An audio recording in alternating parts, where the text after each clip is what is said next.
haven't sang these in a long time either, man. It's been a while. She calls me from the cold, just when I was low and feeling short of stable. Well, if you know me, you probably know me from the band Fuel. If not, this is a brand new thing, and forget all that. This is great. Here and now, will we ever be again? I had a great run, man. It was fantastic. It was way off the radar of what I ever thought would happen. I had great times in Fuel. I enjoyed that. It was a privilege to be able to be in that band. But it's kind of, I think, it's time to move on from that, from myself. And I've enjoyed just trying to explore reinventing what I do and explore a different genre of music.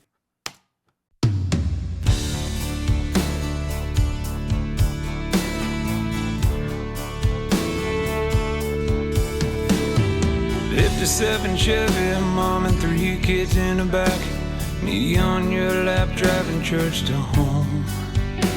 Your hand was always there. This record all came about as I got a call from my mom. My mom says, "Hey, your dad is the guest of honor for our annual family reunion." And she knew I was on the road at that time. I was on the tour with the band Fuel, and I couldn't be there. She knew I couldn't be there, but she thought she would tell me anyway. And so after she hung up, I felt kind of bad, and I wanted to do something for my dad. So this song started coming to me, and I just started pursuing it even further, and it was basically a thank you song to my dad. And Dad, I thank you. Dad, I've tried, and I'll always hold you proud in my eyes. I wrote it specifically for my dad. It's 100% autobiographical. But I wanted Dad, of course, to hear himself in the song. It's essential for him to hear himself in the song. And so it talks about a '57 Chevy. My dad bought a '57 Chevy in Chicago when he lived there, brand new. Probably the only car he ever bought new in his life. And we drove it well past its shelf life. We had it for, I don't know, into the mid-'70s.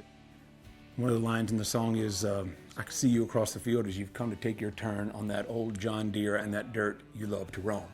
My mom used to say that man is never more happy than when he's out there on that tractor driving in the dirt. Sad parts are in there about my dad with us. I had a brother who drowned a couple years out of high school, and it's mentioned in the song. It's just part of our history, and it's part that I know that he would understand. And it talks about that first Thanksgiving after my brother died. I saw pain and love when God took my older brother and your precious son to an early home. And that very next Thanksgiving, and his place setting that was missing, and that empty chair. Now we cried, but we kept on. And Dad, I think I grew up in a house we didn't have TV, so we turned to radio and records. We didn't have many records until my brother entered a radio contest, and my brother won an album a day for a year. My mom's got a great photo of my brother. He just kind of laid all the records, kind of like tile on the floor, and he's sitting looking at all his records.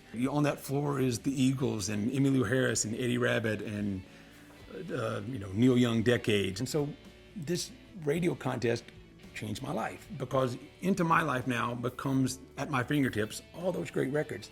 That was a lot of music, and without TV to interfere, I just got this, you were just doing music all the time. And I think that had a huge impact on my life. When my dad passed in 2010, I went to my mom's house to stay with her for the transition. My mom and dad had been married 52 years. And my mom listens to country music all the time, and all these country songs were around. And this song from Miranda Lambert came on, The House That Built Me. Now here I am in the house that built me. 10 miles down the road is the house I was born in. And it really clicked, that was really a solid, great song. And I really related to that.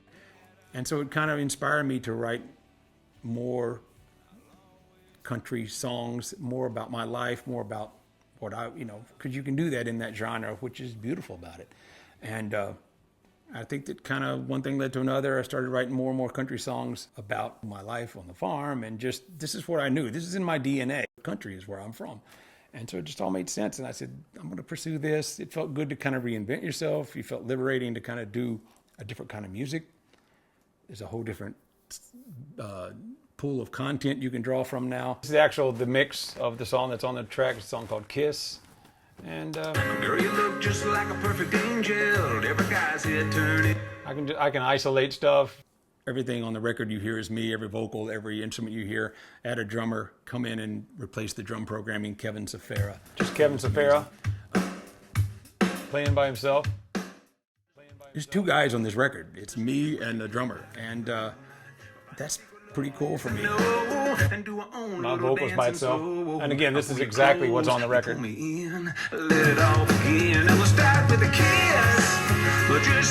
Yeah, just the guitars.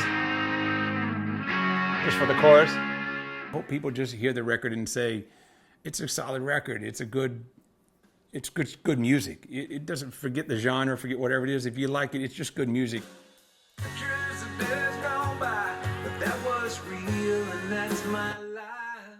One day you're gonna cry and laugh at your own faces in a photograph. Time goes by, you know, and one day you find yourself down that road and you're gonna wonder where it's gone. So hold fast. It's just been a great project for me to sink my teeth into, and here, this is start to finish. This is all me. Hope you like it.